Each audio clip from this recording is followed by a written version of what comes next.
Om Shanti. Good morning.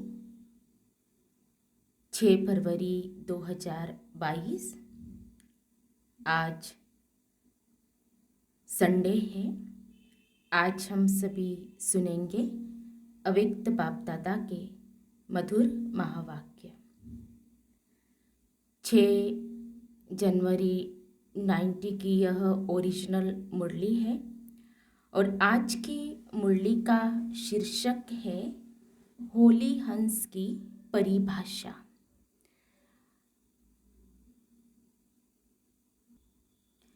आज ज्ञान सागर बाप होली हंसों का संगठन देख रहे हैं। होली हंस अर्थात स्वच्छता और विशेषता वाली आत्माएं। स्वच्छता अर्थात मन वचन कर्म संबंध सर्व में पवित्रता। पवित्रता की निशानी सदा ही सफ़ेद रंग दिखाते हैं। आप होली हंस भी सफ़ेद वस्त्रधारी साफ दिल अर्थात स्वच्छता स्वरूप हो। तन मन और दिल से सदा बेदाग अर्थात स्वच्छ हो। अगर कोई तन से अर्थात बाहर से कितना भी स्वच्छ हो साफ हो लेकिन मन से साफ न हो स्वच्छ न हो तो कहते हैं कि पहले मन को साफ रखो। साफ मन व साफ दिल पर साहिब राजी होता है। साथ साथ साफ दिल वाले की सर्व मुराद अर्थात कामनाएं पूरी होती है। हंस की विशेषता स्वच्छता अर्थात साफ है। इसलिए आप ब्राह्मण आत्माओं को होली हंस कहा जाता है। चेक करो कि मुझ होली हंस आत्मा की चारों ही बातों में अर्थात तन मन दिल और संबंध में स्वच्छता है। संपूर्ण स्वच्छता व पवित्रता यही इस संगम युग में सबका लक्ष्य है। इसलिए ही आप ब्राह्मण सो देवताओं को संपूर्ण पवित्र गाया जाता है। सिर्फ निर्विकारी नहीं कहते लेकिन संपूर्ण निर्विकारी कहा जाता है। 16 कला संपन्न कहा जाता है। सिर्फ 16 कला नहीं कहते लेकिन उसमें संपन्न गायन आपके ही देवता रूप का है। लेकिन बने कब? ब्राह्मण जीवन में व देवता जीवन में बनने का समय अब संगम युग है। इसलिए चेक करो कि कहाँ तक अर्थात कितने % में स्वच्छता अर्थात पवित्रता धारण की है।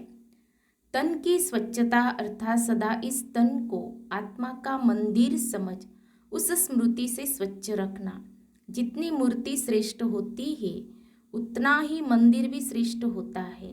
तो आप श्रेष्ठ मूर्तियाँ हो या साधारण हो, ब्राह्मण आत्माएं सारे कल्प में नंबर 1 श्रेष्ठ आत्माएं। ब्राह्मणों के आगे देवताएं भी सोने तुल्य है और ब्राह्मण हीरे तुल्य है। तो आप सभी हीरे की मूर्तियां हो। कितनी ऊंची हो गई। इतना अपना स्वमान जान इस शरीर रूपी मंदिर को स्वच्छ रखो। सादा हो लेकिन स्वच्छ हो। इस विधि से तन की पवित्रता सदा रूहानी खुशबू का अनुभव कराएगी। ऐसी स्वच्छता पवित्रता कहाँ तक धारण हुई? देह भान में स्वच्छता नहीं होती लेकिन आत्मा का मंदिर समझने से स्वच्छ रखते हो। और यह मंदिर भी बाप ने आपको संभालने और चलाने के लिए दिया है। इस मंदिर का ट्रस्टी बनाया है। आपने तो तन मन धन सब दे दिया ना। अभी आपका तो नहीं है। मेरा कहेंगे या तेरा कहेंगे, पूछ रहे बाप दादा। तो ट्रस्टीपन स्वतः ही नष्ट मोहा अर्थात स्वच्छता और पवित्रता को अपने में लाता है। मोह से स्वच्छता नहीं लेकिन बाप ने सेवा दी है ऐसे समझ तन को स्वच्छ पवित्र रखते हो ना। वह जैसे आता है वैसे चलाते रहते हो। स्वच्छता भी रूहानियत की निशानी है। स्वच्छता भी रूहानियत की निशानी है। ऐसे ही मन की स्वच्छता या पवित्रता इसकी भी % देखो। सारे दिन में किसी भी प्रकार का अशुद्ध संकल्प मन में चला तो इसको संपूर्ण स्वच्छता नहीं कहेंगे। मन के प्रति बाप दादा का डायरेक्शन है, मन को मेरे में लगाओ व विश्व सेवा में लगाओ। मन मना भव इस मंत्र की सदा स्मृति रहे। इसको कहते मन की स्वच्छता व पवित्रता। और किसी तरफ भी मन भटकता है तो भटकना अर्थात अस्वच्छता। इस विधि से चेक करो कि कितनी % में स्वच्छता धारण हुई। विस्तार तो जानते ही हो ना। तीसरी बात, दिल की स्वच्छता। इसको भी जानते हो कि सच्चाई ही सफाई है। अपने स्व उन्नति अर्थ जो भी पुरुषार्थ है, जैसा भी पुरुषार्थ है, वह सच्चाई से बाप के आगे रखना। तो एक स्वयं के पुरुषार्थ की स्वच्छता, दूसरा सेवा करते सच्ची दिल से कहाँ तक सेवा कर रहे हैं इसकी स्वच्छता। अगर कोई भी स्वार्थ से सेवा करते हो तो उसको सच्ची सेवा नहीं कहेंगे। तो सेवा में भी सच्चाई सफाई कितनी है। कोई सोचते हैं कि सेवा तो करनी ही पड़ेगी, जैसे लौकिक गवर्नमेंट की ड्यूटी है, चाहे सच्ची दिल से करो चाहे मजबूरी से करो, चाहे अलबेले बन के करो, करनी पड़ती है ना। कैसे भी 8 घंटे पास करने ही है। ऐसे इस ऑलमाइटी गवर्नमेंट द्वारा ड्यूटी मिली हुई है, ऐसे समझ के सेवा करना, इसको सच्ची सेवा नहीं कहा जाता। ड्यूटी सिर्फ नहीं है, लेकिन ब्राह्मण आत्माओं का निजी संस्कार ही सेवा है। तो संस्कार स्वतः ही सच्ची सेवा के बिना रहने नहीं देते। तो ऐसे चेक करो कि सच्ची दिल से अर्थात ब्राह्मण जीवन के स्वतः ही संस्कार से कितने % की सेवा की। इतने मेले कर लिए, इतने कोर्स करा लिए, लेकिन स्वच्छता और पवित्रता की % कितनी रही। ड्यूटी नहीं है, लेकिन निजी संस्कार है, स्वधर्म है, स्व कर्म है। चौथी बात, संबंध में स्वच्छता। इसका सार रूप में विशेष यह चेक करो कि संतुष्टता रूपी स्वच्छता कितने % में है। सारे दिन में भिन्न भिन्न वैरायटी आत्माओं से संबंध होता है। 3 प्रकार के संबंध में आते हो। एक ब्राह्मण परिवार के, दूसरा आए हुए जिज्ञासु आत्माओं के, तीसरा लौकिक परिवार के। तीनों ही संबंध में सारे दिन में स्वयं की संतुष्टता और संबंध में आने वाली दूसरी आत्माओं के संतुष्टता की % कितनी रही। संतुष्टता की निशानी स्वयं भी मन से हल्के और खुश रहेंगे और दूसरे भी खुश होंगे। असंतुष्टता की निशानी स्वयं भी मन से भारी होंगे। अगर सच्ची पुरुषार्थी है तो बार बार न चाहते भी ये संकल्प आता रहेगा कि ऐसे नहीं बोलते, ऐसे नहीं करते तो अच्छा, यह बोलते थे, यह करते थे, यह आता रहेगा। अलबेले पुरुषार्थी को यह भी नहीं आएगा तो यह बोझ खुश रहने नहीं देगा, हल्का रहने नहीं देगा। संबंध की स्वच्छता अर्थात संतुष्टता, यही संबंध की सच्चाई और सफाई है।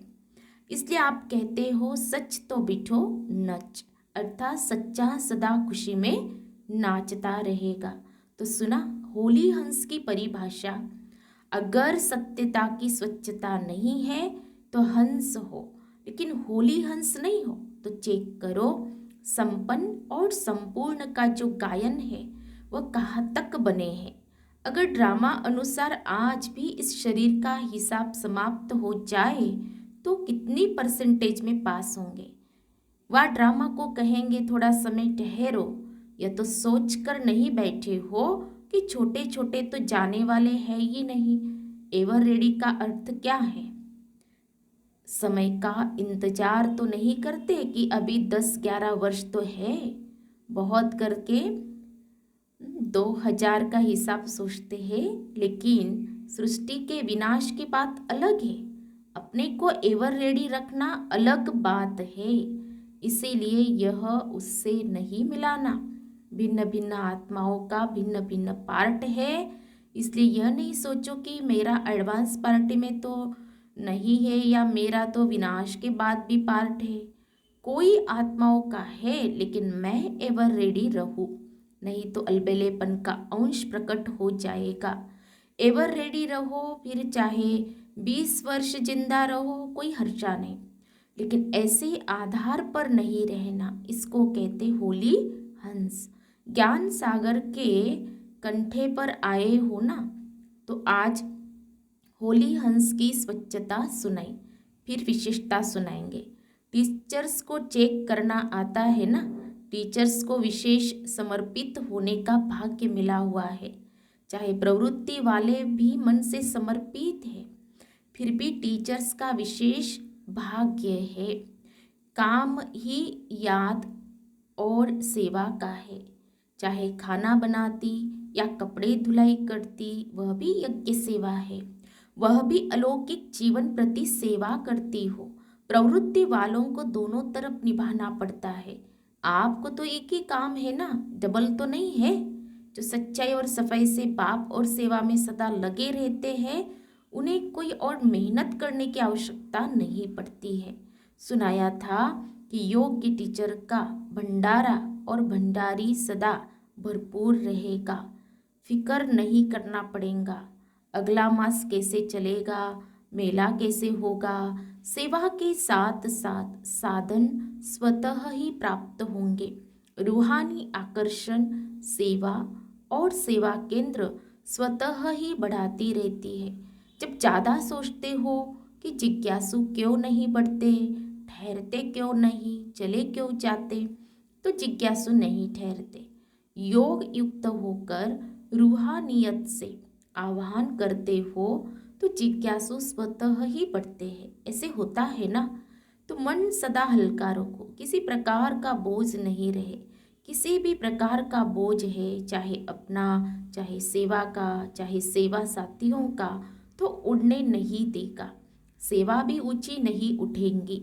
इसलिए सदा दिल साफ और मुराद हासिल करते रहो। प्राप्तियाँ आपके सामने स्वतः ही आएंगी। क्या सुना? सर्व रूहानी प्राप्तियाँ है ही ब्राह्मणों के लिए, तो कहा जाएगी अधिकार ही आप लोगों का है, अधिकार कोई छीन नहीं सकता।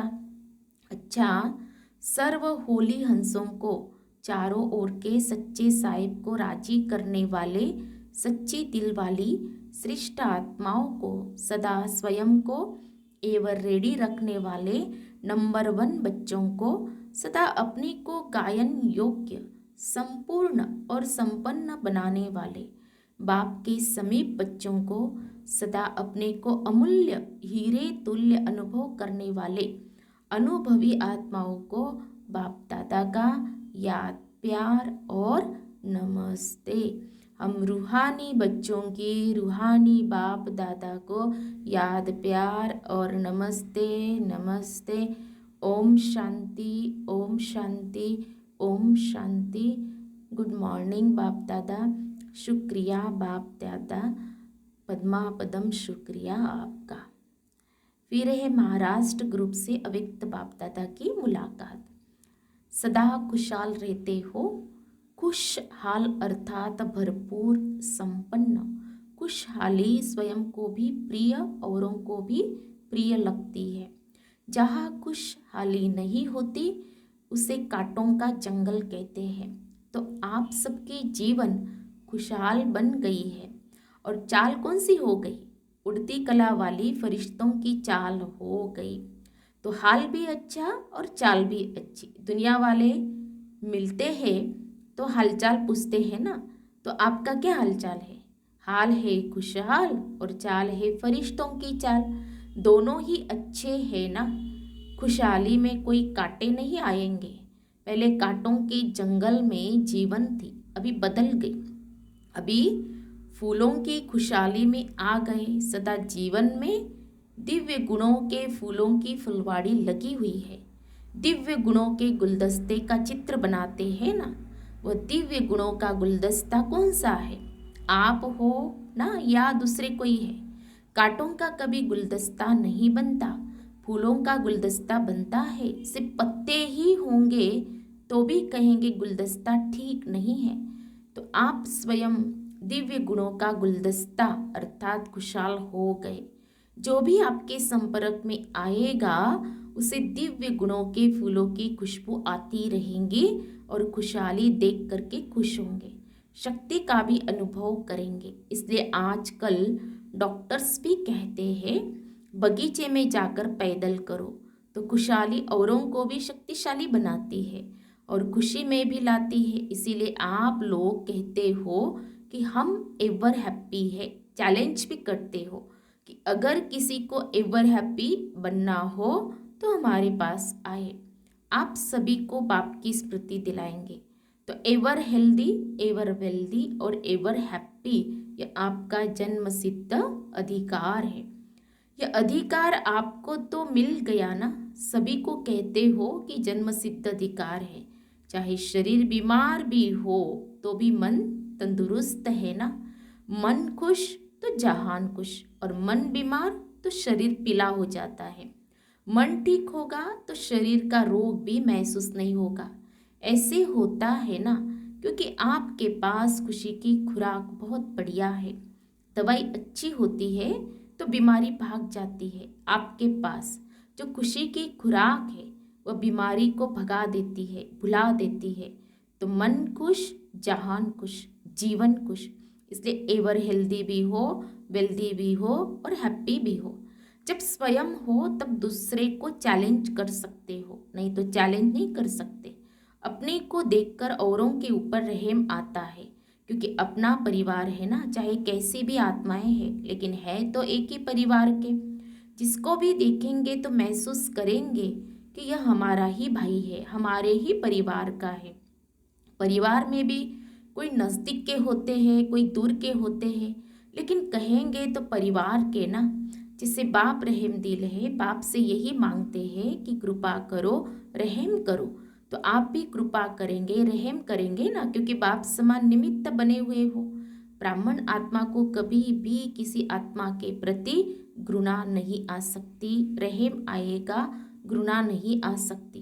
क्योंकि जानते हैं कि चाहे कंस हो, चाहे जरासंधी हो, चाहे रावण हो, कोई भी हो, लेकिन फिर भी रहम दिल बाप के बच्चे घृणा नहीं करेंगे। परिवर्तन की भावना रखेंगे, कल्याण की भावना रखेंगे। फिर भी अपना परिवार है, परवश है।